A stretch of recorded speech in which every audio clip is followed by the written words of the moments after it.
Hello friends, good morning. आज आप लोगों के लिए 11th का एक न्यू चैप्टर स्टार्ट करने जा रहे हैं, त्रिकोणमिति। इसमें सबसे पहले आप यदि 11th पढ़ रहे हैं तो आपको कुछ 10th का भी याद करना होगा फॉर्मूला, क्योंकि 10th से रिलेटिव 11th है, 11th से रिलेटेड 12th है, 12th से फिर बीएससी है। तो कुछ मैं 10th का सूत्र लिख दिया हूँ, उसके बाद कुछ 11th का भी फॉर्मूला है। एक बगल से पहले फॉर्मूला का एक स्पेशल वीडियो डाले हैं, केवल सूत्र आपको A to Z याद हो जाए और कॉपी पर भी लिखने का आप लोग प्रैक्टिस करें। इस फॉर्मूला को देखेंगे यहाँ से कि जैसे कि आप लोग समकोण त्रिभुज के बारे में जानते हैं। समकोण त्रिभुज जो है, जैसे ABC कोई हम समकोण त्रिभुज लेते हैं, इसको लंब कहते हैं। लंब को P से सूचित किया जाता है और इसको आधार कहते हैं, इसको B से सूचित किया जाता है, कर्ण को H से। जैसे कि आप लोग जानते हैं, कर्ण बराबर सूत्र होता है अंडर रूट लंब स्क्वायर प्लस आधार स्क्वायर, यानी कि H बराबर फॉर्मूला होता है under root P square plus B square. B बराबर होता है under root H square minus P square. P बराबर होता है under root H square minus D square. इस फॉर्मूला को आप लोग हमेशा याद रखें। यदि कोई दो गो दिया रहेगा, तीसरा निकालना है तो तुरंत निकाल लेंगे। ये फॉर्मूला याद रखना होगा। आप लोग जानते हैं कि त्रिकोणमितीय फलन जो है 6 है, साइन, कॉस, टेन, कोसेक, सेक। इसी तरह से देखिए त्रिकोणमितीय फलन जो है साइन थीटा बराबर ये होता है लंब बटे कर्ण। साइन थीटा बराबर क्या होता है? लंब बटे कर्ण होता है। इसको शॉर्ट में हम लोग कहते हैं P/H। कहे कि लंब को P से सूचित करते हैं और कर्ण को H से सूचित करते हैं।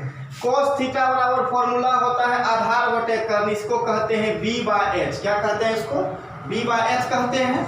टेन थीटा बराबर लंब बटे आधार होता है, इसको हम लोग कहते हैं P/B। और cot थीटा बराबर आधार बटे लंब, इसे B/P कहा जाता है।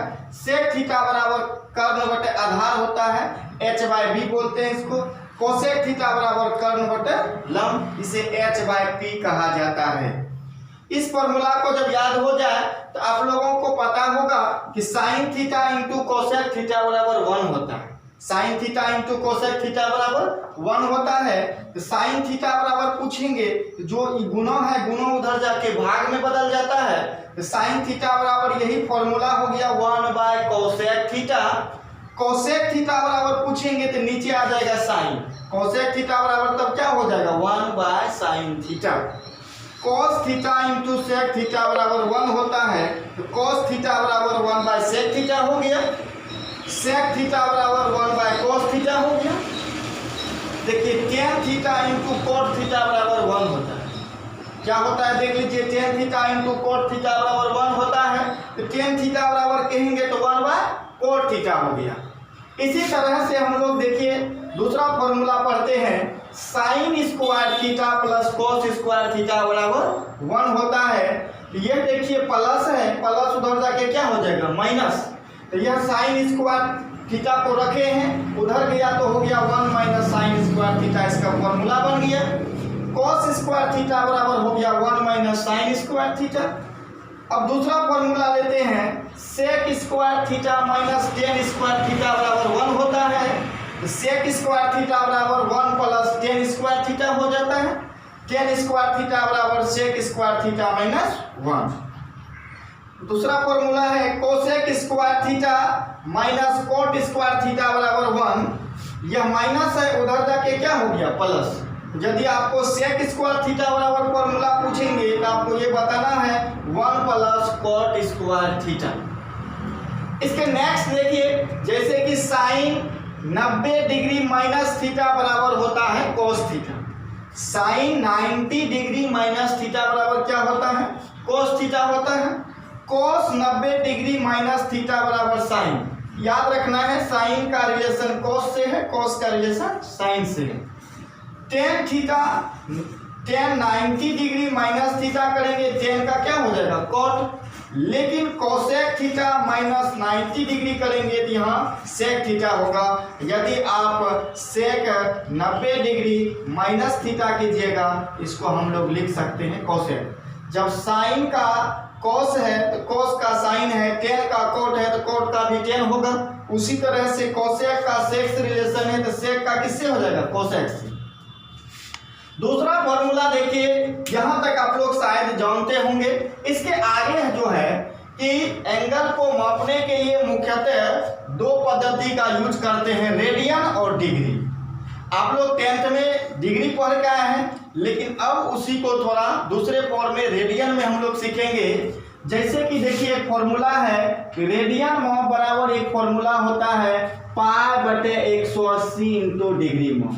क्या होता है देख लो बढ़िया से कि रेडियन माप बराबर जो सूत्र है π/180 इंटू डिग्री माप होता है, और डिग्री माप बराबर सूत्र होता है 180/π इंटू रेडियन माप। 30 डिग्री को कहता है रेडियन में बदलना है। क्या करना है, 30 डिग्री को रेडियन में बदलेंगे।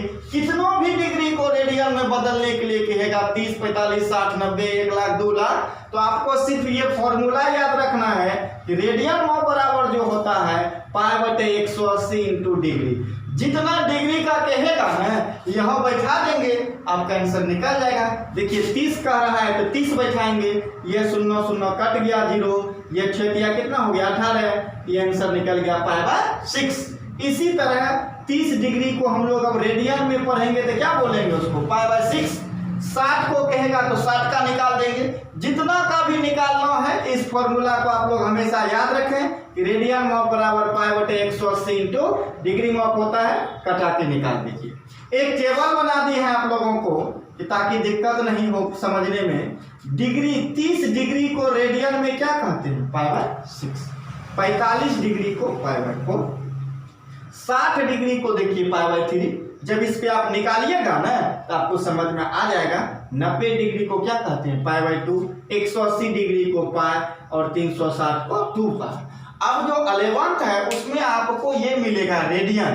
यहाँ आप देख लीजिए कि रेडियन में जो है करना क्या क्या है, π/6 30 डिग्री है, π/4 45 डिग्री है, π/3 60 डिग्री, 90 डिग्री को π/2 कहते हैं, 180 को π कहते हैं, 360 को हम लोग 2π कहते हैं। साइन 0 का मान 0 होता है। साइन 30 डिग्री या इसी को कहते हैं π/6। इस टेबल को आप लोगों को याद रखना होगा अच्छा से कि साइन 30 डिग्री या इसे साइन π/6 कहते हैं, इसका वैल्यू 1/2 होता है। साइन 45 डिग्री इसको हम लोग साइन π/4 कहते हैं, इसका वैल्यू देखिए 1/√2 होता है। साइन 60 इसको हम लोग कहते हैं साइन π/3, इसका वैल्यू जो होता है √3/2 होता है। साइन 90 डिग्री को ही हम लोग रेडियन में क्या कहते हैं, π/2 कहते हैं। 90 डिग्री रेडियन में क्या कहते हैं, π/2 कहते हैं, और इस π/2 का मान 1 होता है। cos 0 का मान 1 होता है। अब देखिए cos 30 डिग्री को क्या कहते हैं, π/6, और π/6 cos π/6 का वैल्यू √3/2। cos 45 इसको हम लोग π/4 कहते हैं रेडियन में। 45 कहिए या π/4 मनवा बराबर है, इसका वैल्यू हो गया 1/√2। cos 60 इट मींस cos π/3, इसका वैल्यू होता है 1/2। cos 90 को π/2 कहते हैं, और cos 90 का वैल्यू जो होता है वो आपका 0 होता है। याद रखिएगा, थोड़ा सा मिस्टेक था, यहाँ 1 लिखा गया था, लेकिन cos 90 का वैल्यू कितना होता है, 0, लेकिन cos 0 का 1 होता है। इसी तरह tan 30 का हम लोग लिखेंगे। tan 30 का होता है 10 π/3, इसका वैल्यू 1/√3। tan 45 इसको कहते हैं π/4, इसका वैल्यू 1 होता है। tan 60 इसको कहते हैं π/3, इसका वैल्यू √3। इसी तरह से एक दो बार आप भी प्रैक्टिस करें कॉपी पर लिख के, ताकि उसका वैल्यू याद रहेगा तो सवाल में दिक्कत नहीं है। कुछ देखिए संकेत है। संकेत ये है कि जैसे कि आप लोगों को ये समझना होगा कि इसका नाम है डिग्री। इसका नाम क्या है, डिग्री। इसको हम लोग डिग्री पढ़ते हैं। यदि इसको हम ऐसे कर दे तो इसका नाम मिनट है, और इसमें 2 को लगा देते हैं तो इसको सेकेंड। ये सब आप लोगों को याद रखना होगा। इसका नाम है डिग्री, इसका नाम है मिनट, और इसका नाम है सेकेंड। एक बार और इसको बढ़िया से समझ लीजिए कि ये है डिग्री। डिग्री का ये चिन्ह है। डिग्री को ऐसे आप थोड़ा सा कर देते हैं तो ये डिग्री का चिन्ह बन जाता है, और ये आपका मिनट है, और ये आपका सेकेंड है। इतना याद हो चुका होगा शायद आप लोग को। इसके आगे देखते हैं थोड़ा सा चतुर्थांश, क्वाड्रेंट। जो क्वाड्रेंट है वो बहुत ही इंपॉर्टेंट टॉपिक है, क्वाड्रेंट। चतुर्थांश को हम लोग कहते हैं क्वाड्रेंट। देखिए चतुर्थांश का मतलब होता है 1 का चौथाई भाग, तो चतुर्थांश मतलब 4 भाग होता है। तो प्रत्येक भाग का नाम है, ये प्रथम भाग हो गया, यानी कि प्रथम चतुर्थांश, द्वितीय चतुर्थांश, तृतीय चतुर्थांश, चतुर्थ चतुर्थांश। इसे first quadrant, second quadrant, third quadrant, fourth quadrant कहते हैं। जैसे कि आपको ये याद रखना है कि फर्स्ट क्वाड्रेंट में किसका किसका घर है, जो त्रिकोणमिति फलन है, किसका किसका वैल्यू कहाँ क्या होता है। तो फर्स्ट क्वाड्रेंट में ऑल पॉजिटिव, फर्स्ट क्वाड्रेंट में क्या होता है, ऑल पॉजिटिव होता है, यानी कि साइन का भी घर है, कॉस का भी घर है, टेन का घर है, कॉट का है, सेक का है, कोसेक का है। एक बार और ध्यान से देख लीजिए फर्स्ट क्वाड्रेंट में, फर्स्ट क्वाड्रेंट में ये जो साइन, कॉस, टेन, सेक, कोसेक है ना, सभी का वैल्यू प्लस में होता है, सभी का वैल्यू क्या होता है, प्लस में होगा। यानी कि फर्स्ट क्वाड्रेंट को हम लोग 90 डिग्री भी कहते हैं, ये पहला समकोण है, इट मीन्स इसे 90 डिग्री कहते हैं। और 90 डिग्री को क्या कहते हैं, रेडियन में π/2, 90 डिग्री को रेडियन में क्या कहते हैं, π/2 कहते हैं। और ये जो है सेकेंड क्वाड्रेंट है, सेकेंड क्वाड्रेंट को, सेकेंड क्वाड्रेंट में किसका किसका घर है ये जानना होगा। सेकेंड में जो है साइन और कोसेक का घर, सेकेंड में किसका किसका घर है, साइन और कोसेक का घर है। तो साइन और कोसेक ही पॉजिटिव होगा। और जैसे कि आप सेकेंड क्वाड्रेंट में घुसिएगा तो 180, 180 को रेडियन में हम लोग पाई कहते हैं। और थर्ड क्वाड्रेंट जो है वो आपका 10 कोट, थर्ड क्वाड्रेंट क्या है, 10 कोट है। थर्ड क्वाड्रेंट में किसका किसका घर है, तो 10 कोट। थर्ड क्वाड्रेंट कितना डिग्री होता है, तो 270 डिग्री, कितना डिग्री होता है, 270। थर्ड क्वाड्रेंट जो है कि 270 डिग्री, इसे रेडियन में हम लोग 2π/3 कहते हैं। ये सब आपको जानना पड़ेगा बढ़िया से, उसके बाद ही आप सवाल को बना पाएंगे।